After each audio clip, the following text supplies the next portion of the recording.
नमस्कार। आज हम पैसे से जुड़े हमारे बर्ताव और सोच को समझने की कोशिश करेंगे। मॉर्गन हाउसल की एक किताब है द साइकोलॉजी ऑफ मनी। हम उसके कुछ पॉइंट्स पर बात करेंगे आज। देखिए, ये कोई निवेश की टिप्स देने वाली चर्चा नहीं है। हाँ, बिल्कुल नहीं। बल्कि ये पैसे से जुड़े हमारे जो जज्बात हैं, हमारे फैसले हैं, उनके पीछे का मनोविज्ञान, उस पर एक गहरी नज़र डालने की कोशिश है। सही कहा। असल में ये समझना कि हम पैसे को लेकर वैसा क्यों सोचते हैं जैसा हम सोचते हैं। हाँ, तो हमारे पास जो नोट्स हैं, समरी है, उससे हम पैसे के साथ अपने रिश्ते को बेहतर ढंग से समझने की कोशिश करेंगे। इसमें करीब 19 छोटे अध्याय हैं, अलग अलग कहानियां, सबक। तो चलिए इसे खोल कर देखते हैं। सबसे पहली बात जो किताब कहती है और मुझे काफी सही लगी, कोई भी पागल नहीं है। मतलब ये कि हर किसी का पैसे को लेकर अपना एक नजरिया होता है जो उसके अपने अनुभवों से बनता है।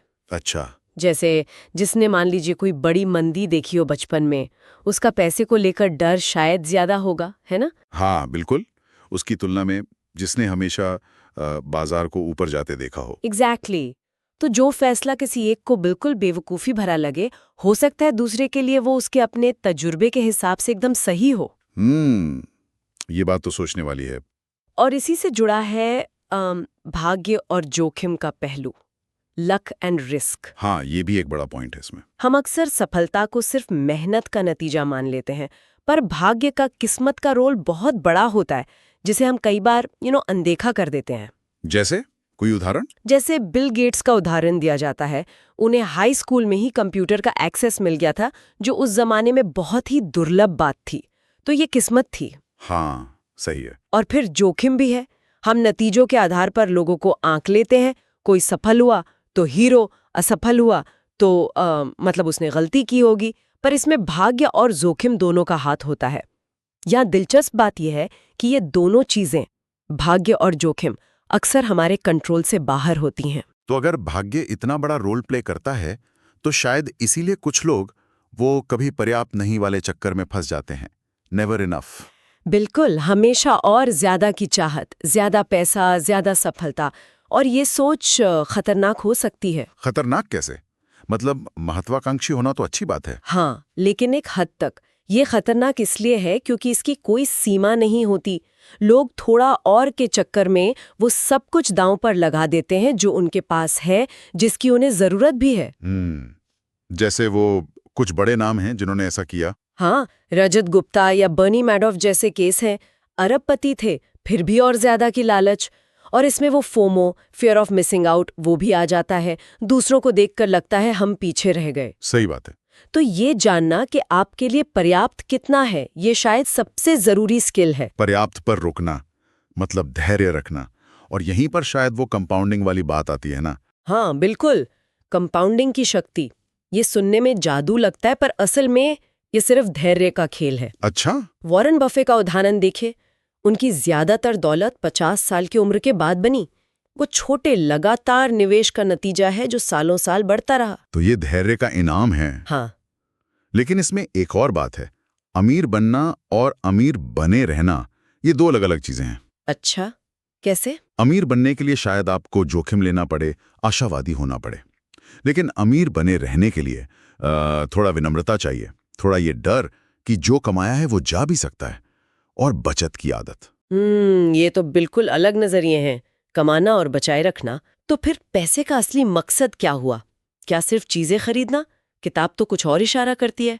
यहाँ बात बहुत दिलचस्प हो जाती है। बिल्कुल। हाउसल कहते हैं कि पैसे की सबसे बड़ी कीमत, उसका सबसे बड़ा फायदा है अपने समय पर नियंत्रण पाना, मतलब स्वतंत्रता, फ्रीडम। फ्रीडम। कैसे? सुबह उठकर ये तय कर पाना कि आज मैं क्या करना चाहता हूँ, बजाय इसके कि मुझे क्या करना पड़ेगा। अपनी शर्तों पर जीने की आजादी, ये शायद किसी भी महंगी चीज से ज्यादा कीमती है। हाँ, ये बात तो गहरी है। अपने समय का मालिक होना। लेकिन समाज में तो अक्सर हम देखते हैं कि महंगी कार, बड़ा घर, इसी से अमीरी को तोला जाता है। तो फिर ये जो बात है कि दौलत वो है जो दिखती नहीं, wealth is what you don't see, इसका क्या मतलब है? यही तो मजेदार विरोधाभास है। असली दौलत वो पैसा है जो खर्च नहीं किया गया। अच्छा। वो बचत, वो निवेश जो कहीं पड़े हैं, चुपचाप बढ़ रहे हैं। जब हम किसी को महंगी कार चलाते देखते हैं तो हमें बस ये पता चलता है कि उसने उतना पैसा खर्च कर दिया है। उसकी नेटवर्थ क्या है, ये हमें नहीं पता। सही है। असली संपत्ति अदृश्य होती है। बैंक बैलेंस, निवेश पोर्टफोलियो, ये वो दौलत है जो आपको भविष्य में आजादी और सुरक्षा देती है। तो इसका मतलब ये हुआ कि हमें एकदम परफेक्ट, एकदम गणित की तरह रैशनल होने की जरूरत नहीं है, बस रीजनेबल मतलब व्यावहारिक होना काफी है। बिल्कुल। पैसों के मामले में एकदम तार्किक, एकदम सही फैसला लेना लगभग नामुमकिन है, क्योंकि हम इंसान हैं, भावनाएं आ ही जाती हैं। हाँ, डर और लालच। हाँ, तो पूरी तरह तार्किक होने के बजाय व्यावहारिक होना बेहतर है। मतलब ऐसी स्ट्रैटेजी बनाना जिसे आप लंबे समय तक निभा सकें। मुश्किल समय में भी घबराए नहीं, टिके रहना ज्यादा जरूरी है। मतलब लगातार बने रहना जीनियस बनने से बेहतर है। एक तरह से हाँ, आम इंसान के लिए अपने व्यवहार को समझना शायद ज्यादा जरूरी है बजाय जटिल फाइनेंशियल मॉडल समझने के। और व्यवहार बदलता है, दुनिया भी बदलती है। Surprise, the world changes. हाँ, ये भी एक अहम पॉइंट है।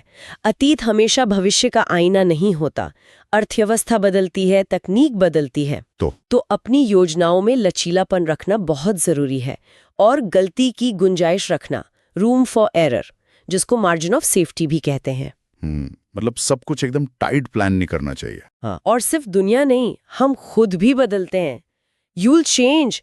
आज जो लक्ष्य है जरूरी नहीं 10 साल बाद भी वही रहे। हाँ, ये तो होता है। इसलिए ऐसी योजना बनाना जो थोड़ी फ्लेक्सिबल हो, जिसमें बदलाव की गुंजाइश हो, वो ज्यादा टिकाऊ होती है।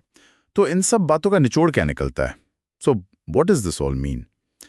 मेरे ख्याल से सबसे बड़ा सबक तो यही है कि पैसा सिर्फ नंबर गेम नहीं है, ये साइकोलॉजी का खेल ज्यादा है ना?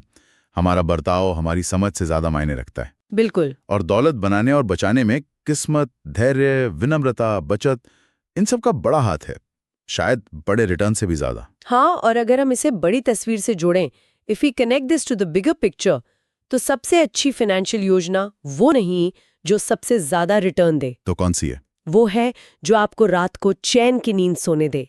एक ऐसी योजना जो आपकी अपनी पर्सनालिटी, आपके डर, आपके लक्ष्यों के हिसाब से हो, क्योंकि आखिर में पैसे का मकसद क्या है?